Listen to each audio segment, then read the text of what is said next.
What's going on, socialites? Welcome back to another episode, Sordward and Shielbert's spectacular podcast.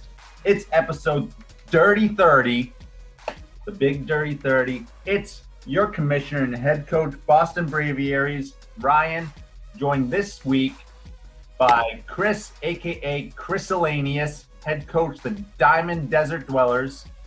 What's going on, Chris?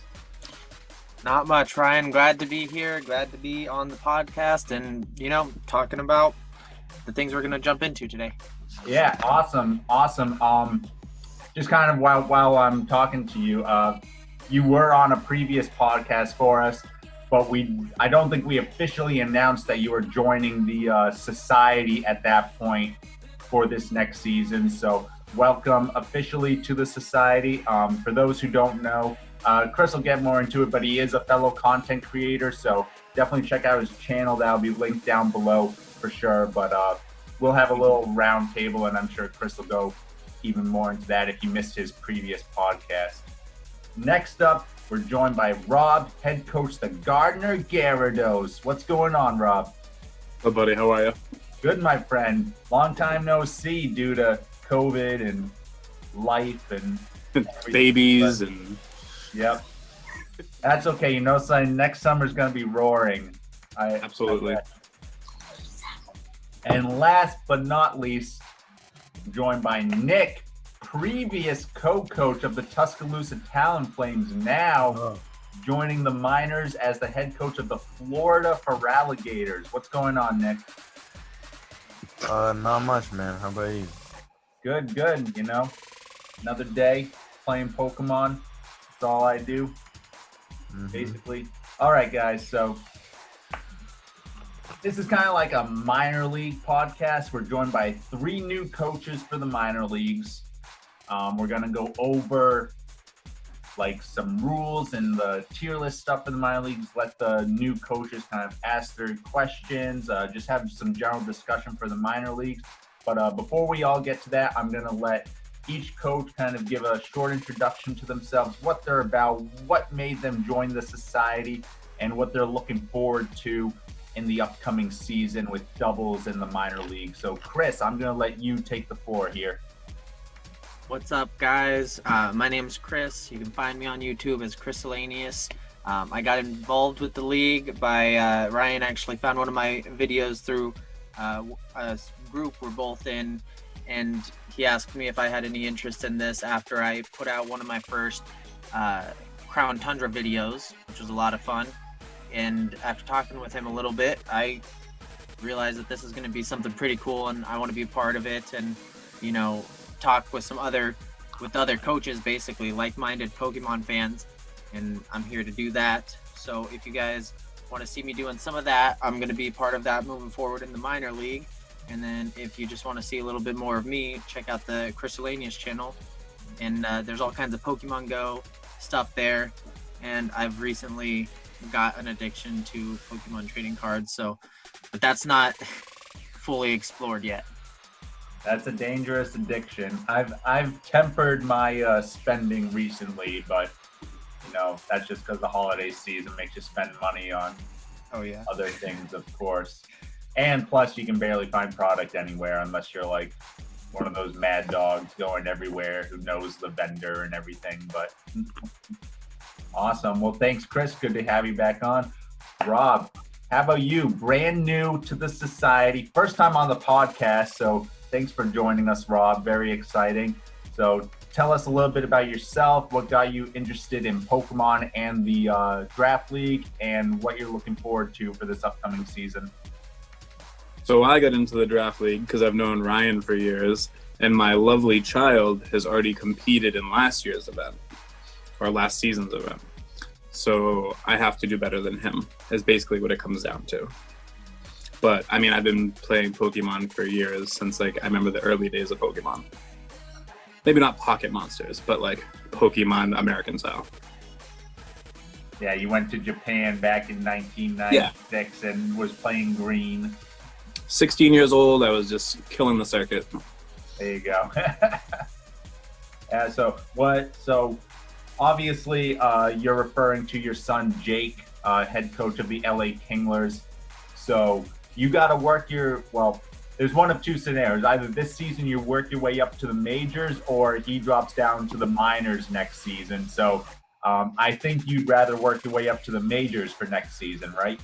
I think the ultimate for me would be me moving up and him failing and going back down. Yeah, I think that's the wild card. Geez. We'll have to have maybe at the end of the season an exhibition match between you two. Just like absolutely. Father-son slugfest sort of thing. Oh, God. All right, Nick. Once one of the prestigious co-coaches of the mighty Tuscaloosa Talonflames, the runner-up in Season 2, start off real hot in Season 3, but I think you just kind of got burnt out at the end of the season there. So what made you want to branch off on your own and go down to the minor leagues as the new coach of the Florida Feraligatrs? I mean, honestly, I want to beat you, Ryan. That's a goal, for sure. Goal? You got to work your way up, boy, because I can drop them down. Yeah, you're tough competition. I feel like beating you is a good goal. And yeah. There you go. Well, maybe He's so mysterious. I know. Look at him. Yep. Yeah, but I don't know. Maybe next season, all three of the brothers, Boston, Tuscaloosa, and Florida, we can all be in the majors. See how it all rolls out for sure. See a lot of family battles happening. Oh yeah. Yeah, most of my family is in this league. I got aunts, uncles, cousins. Pretty crazy, but it's all good. It's all good. All right, guys. So thank you for introducing yourselves. Stay tuned for the end of the podcast because we're going to be showing off all the new team logos for these teams, so you won't want to miss that. But now let's take a look at the rules doc for this season.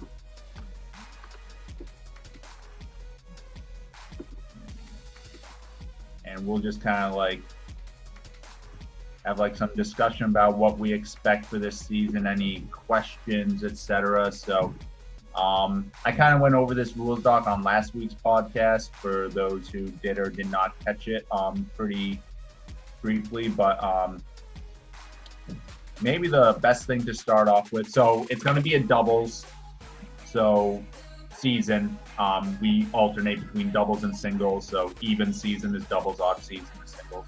So Chris, obviously you're kind of getting into the competitive foray, you said. Do you have any experience with doubles? Have you watched any videos, or do you understand the differences between singles and doubles other than there's just 2 additional Pokemon? Yeah, I mean, I think I have to get a little bit better of a grasp on how to fully utilize the doubles format, but I understand that there's definitely a strong difference, and it's a game changer playing singles versus doubles. And typing is going to be one thing that's a huge part of that, and figuring out your opponent's setup and predicting their moves. But yeah, I think I'm up for the challenge. Yeah, there's definitely so much more synergy and everything. It's a totally different game. Singles and doubles, they're completely different from each other, which is why I like alternating, because the way you play is just completely different in both. And I think it's a Pokemon master should be well-rounded in both types, coming from the 2-time back-to-back champion. But yeah, Rob, how about you? Do you have any experience with competitive doubles? Not at all. 0. There you go. So the minors will be good for you because the way we set it up, so we're going to be going by VGC battle sets. So the way that works is you bring your team of 6, but you only end up picking 4, and you do a best out of 3. So you keep the same 6 for all 2 or 3 battles, however many you do, but you only pick 4 out of those 6 each time. So it gives you a little bit of wiggle room, oh, he brought these 4. Maybe one of them that I didn't bring will be good for this or whatever. Gives you, just some more strategy. and trying to elevate people to that even next level of competitive. With COVID, there's not a lot of in-person events, or they've done some online events, but not as many as they were doing prior to. So I think getting all coaches kind of like on that level is still good. That is the official rule set of the Pokemon game, VGC rule set. But the way that we structured it is, obviously this is a draft league, so we're going to have a draft with all 8 of the minor league teams, snake draft. So if you're pick number 1, you have to wait all the way till it comes back to you. It goes 1 to 8, and then 8 to 1, and then 1 to 8, etc. 10 rounds, so you're going to be end up picking 10 Pokemon. So Rob, if you pick Gyarados, your mascot, nobody else in the entire league gets to pick Gyarados. Like, that's how it works. All right. So like if Chris goes and he picks like Tyranitar, and Rob, you were right after him, you're like, God damn it, I really wanted Tyranitar. Tough cookies. Like that. That's I do like cookies. Yeah. Chewy cookies. Ooh, Chips Ahoy Chewy. Chewy. So there is a little bit of wiggle room in that, because we do have Gmax Pokemon, which we're using as like an alternate form. So someone could have Gmax Rillaboom and then regular Rillaboom, but we'll get to that. So the way we do that is we have a tier list that you have to pick from. So these are all the banned Pokemon. For one, we banned every legendary and mythical Pokemon in the minors, just because some of these are hard to get. Some of them you can only get through like mystery gifts, etc. Obviously, some of them are crazy overpowered as well, so you just don't want them for a balance sense. But I figured just for the minor leagues, a lot of these trainers kind of, starting out or haven't been invested in Pokemon for as long, they wouldn't have as many of these. Although the Crown Tundra did make it a lot easier to get like 90% of these. So we look at the first part of the tier list is going to be the Gmax picks. So everybody gets 2 Gmax picks. You get a plus and a minus. And the way that works is every week you're only allowed to bring one of your Gmax Pokemon, if it's your plus or your minus. So you could pick Charizard and Butterfree, right? Charizard's in the plus, Butterfree's in the minus. But if I go to face Chris, I can only bring one of them. And that's the only Pokemon I'm allowed to Dynamax as well. So that's to kind of make it easier for the coaches to kind of plan around. We want to focus more on team building and not so much having to prep what your opponent could do. So if okay, Chris, if you know that I only have Charizard and Butterfree, well, rock types are going to be really good against whatever Gmax I bring. So you can just make sure that you have a couple good rock types or rock attacks to take those out. So it's kind of, it's tough. I don't want to say dumb it down, but just make it simplify it, right? Like there's certain things that myself and the rules committee wanted the minor leagues to focus on, and we wanted to simplify it. So you're going to get 2 Gmax picks.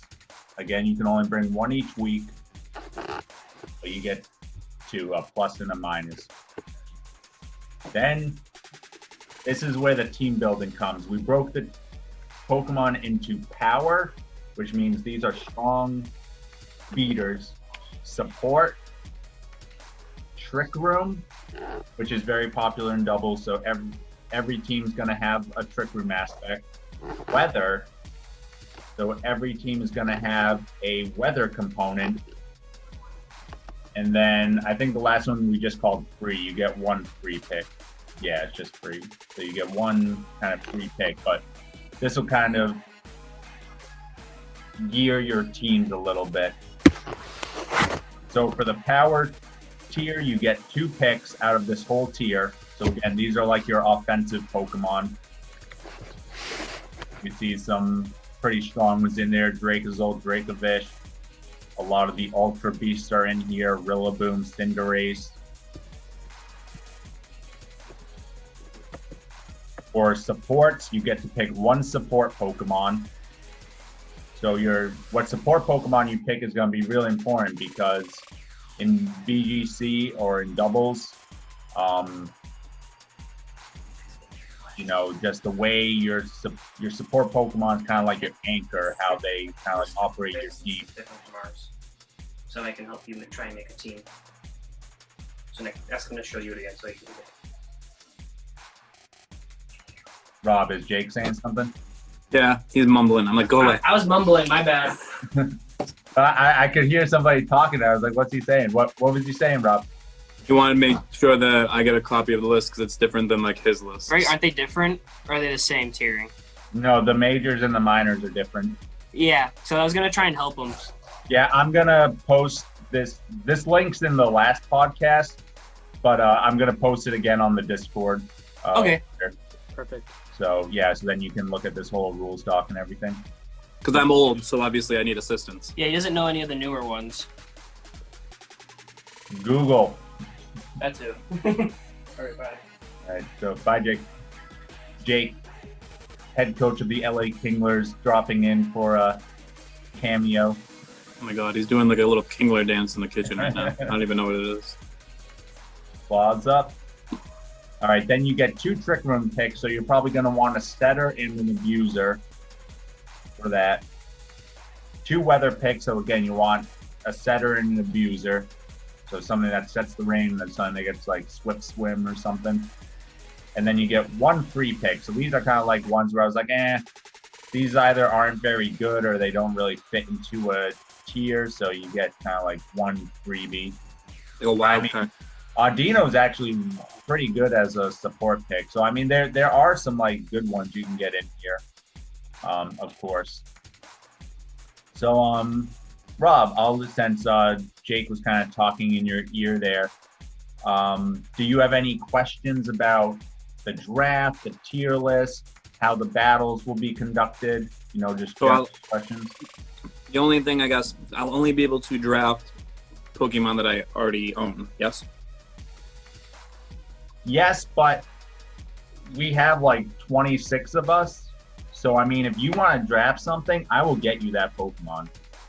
I mean, I'm sure between you and my child, somebody has it. Somebody will get it for you. So I tell people, like, unless it's like some mythical thing or whatever, like, that you could only have done like in a event like 3 years ago, I say if you want a Pokemon, we will get it for you. Like we have enough people in the community that it's not going to be a problem. Like I might not have time to train it for you, but I will get you the Pokemon, and then you can do what you want to do with it. But yeah, for sure, like don't let that hold you back. If you really want to use, like Xurkitree, but you've never caught a Xurkitree, just go for it. I have like 4 Xurkitrees. I'll give you one. Sure. Chris, what about you? Any questions as far as the draft, the tier list, the battles go? So far, it's all making good sense. I like the idea of not being able to use the same Pokemon. I do like that. So yeah. my initial idea was to use some PvP leaders inspired by my priorities in Pogo, but I also am gonna try to change that up because obviously it's not the same game. So what works in Pokemon Go isn't gonna be super meta relevant in this kind of thing. But for my first team, I do want to have some inspiration with that. So I was thinking about metal, but I see that's off the list. Yeah. So I'm gonna get a little creative with some other options. So I know I follow Pokemon Go battles a little bit, but like you said, they are completely different. So what's kind of like the meta right now for Pokemon Go league battles and stuff? Oh man. So your Great League, right? Your baby whatever. Azumarill is a beast. Okay? If you want something good across the board, Swampert. He's great. There he is. And I mean, those are 2 solid picks. Like Azumarill, if you pair this with say you pair that with Female and DD, Or maybe not female Indeedee. I don't know what you would want. Like probably some redirector other than Indeedee, but like with a fairy or something, redirect, get a belly drum off, and then, that could be pretty scary with huge power. The other two are Gallade, and I'm thinking heavily about Magnezone. Yeah, Magnezone is pretty good. He's a little harder to use in doubles, but he could definitely be a beater, I think. Just a 4 times weakness to ground is tough for him. Oh yeah. But So I might have to move that around a little bit, but I'm gonna try and use some inspiration to keep true to the channel, at least for my first time through the league. yeah, that's cool. And you could also, while you're doing battles, you could kind of incorporate that, this is how these are used in Pokemon Go battle leagues, and Yeah, it makes commentary. It gives you more to commentate on if the battle is just going through a slow spot. yeah, for sure. So, Nick, how about you? Any questions on? I mean, you've already done some drafts and you've done the battles before, especially last season. But any questions on the tier list? Any Pokemon that you're kind of eyeing on? Not really. I mean, for as far as questions go, I've kind of already, been there, done that type of deal. But I'm still doing research on Pokemon. I'm not sure what I want to bring in just yet. Yeah, for sure. I think the support pick is gonna be really important because you only really get one. But like I said, you can kind of supplement that with some of the freebies. Even Chino's not bad. You get some fake out Pokemon. There's a couple Intimidators down here. There's some decent stuff. Hitmonlee can be pretty decent. Fake out and Unburden and everything. So pretty good. So yeah. So I'll just kind of open it up. Any general questions that I didn't go over? The minors are going to be 7 weeks. So I think we're planning on the draft to be the 16th, which is a Saturday evening, and then there'll be a bye week after that, so everyone can kind of prep their teams over the course of a week or so, and then there'll be 7 weeks of battles, and then there'll be playoffs after that, and if you manage to be in the top 4 of the playoffs, you get to move up to the major leagues if you decide you want to do that. So that is the goal. And then if you win the playoffs, you get the #1 pick in the major leagues as well for the next season. That's kind of one of the rules or one of the prizes. Plus you get the losers prize, which hasn't come in yet because shipping is horrible, but it's Pikachu plushie, and what we're gonna do is every season you send it to whoever won the losers playoffs or the minors playoffs, excuse me, and they get to mark it, so you can write something on it, you can damage it somehow. You know what I mean? You get to tattoo the Pikachu? Yeah, basically. So basically in 10 seasons, this thing's going to be, prison tatted all up and all that. I know you said it was 10 rounds of drafts. How many teams are in the minors? 8 teams. 8 teams. Yeah, so it's going to be, so 10 rounds, 8 teams. So probably take about an hour, I'd say. I usually limit everybody to 2 minutes per pick, but it goes quicker than that. Do all 8 make the playoffs, or just top 6 or top 4? No, all 8 will make the playoffs, and then if you win your first round, when it goes down to 4, then you get the majors invitation. And everybody will play against everybody, which is the 7 weeks. So you end up playing 1 game against everybody. Right. And then we tier it based on that. Is it all one division, or is there 2 divisions? No, this one's all one division because you guys end up all playing against each other, and Okay. because there's so few teams. In the majors, we have 4 divisions, but that's because there's 16 teams, so there's no way everybody can play against each other, or we'd be playing Right. all year. But yeah. Good question, Sounds good. Rob. Very sports oriented for me. I'm like, all right, so how's this working? Yeah, no, very, very good question. So I'm excited to see how everybody does. I hope that the way we set up the tier list helps with like the team building aspect for everybody. Again, we just wanted to like simplify it and kind of like teach people like the basics of different strategies and team building and doubles and everything, which is why we wanted to focus on weather and trick room and like support Pokemon, etc. So, but I think it'll be a lot of fun, you know, see who has the knowledge to kind of rise above the ranks and everything, but it'll be really good. All right, so if there's no more questions, we're gonna close out the podcast by looking at everybody's awesome new logos.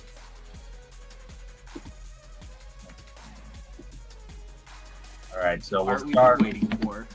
That's right. Anyway, All right, so Chris, aka Chryssalanius, the Diamond Desert Dwellers, here is your logo. Oh, that's sweet. Yeah, so Chris, so obviously everybody kind of sent me their inspiration and everything, and I added like a little twist to this. So Chris, why don't you tell me what your inspiration was for this piece?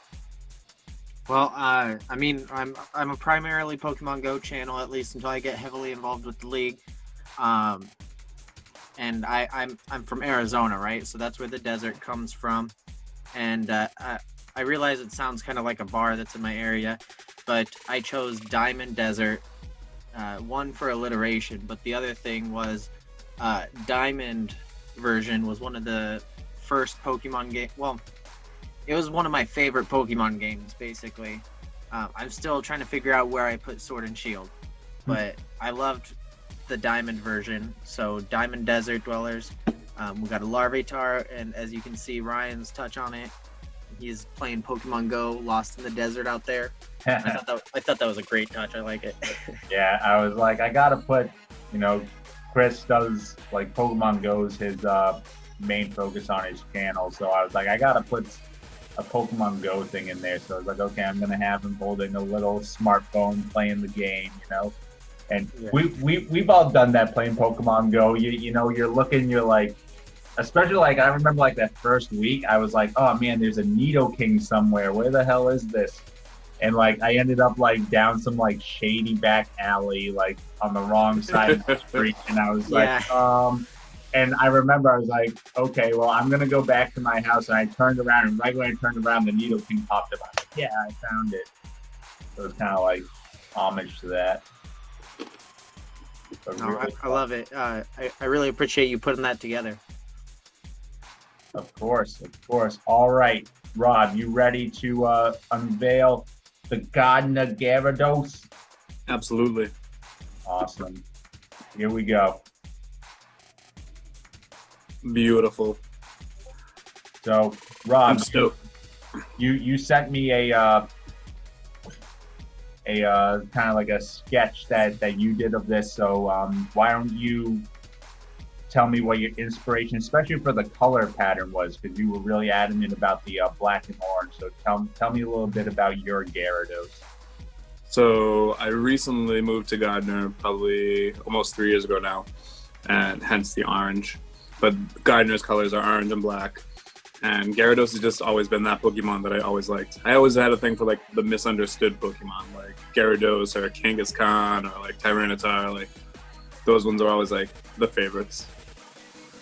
Did you know in one of Gyarados' Pokedex entries, it says that wherever people are fighting, Gyarados will show up and like destroy everything? So Sounds fitting.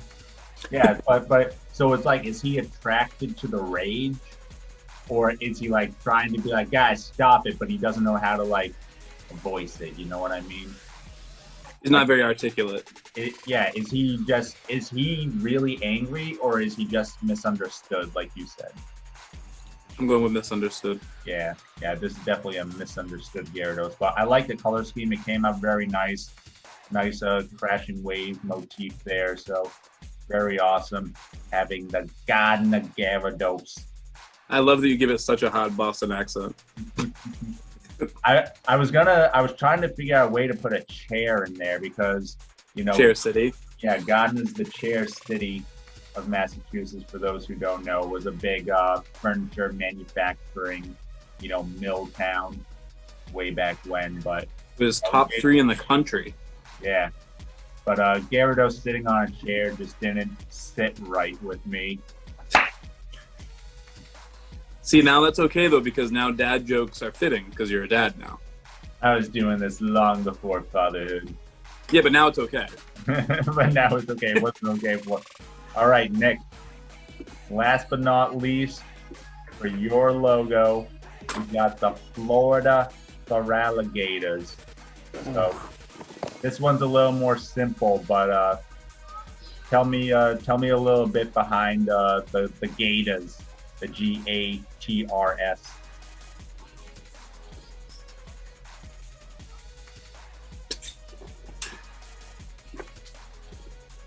Nick, did you hear me? Hello? I said tell us a little bit about the logo, Oh, alright. My bad. about your inspiration. So inspiration, I don't really know what to say. I hand selected this logo actually. So yeah. Yeah. Honestly, full disclosure, I just showed Nick a bunch of logos that I had made and was like, which one do you like? And he was like, this one. So I was like, all right, that's yours. But yeah, the Florida Feraligatrs.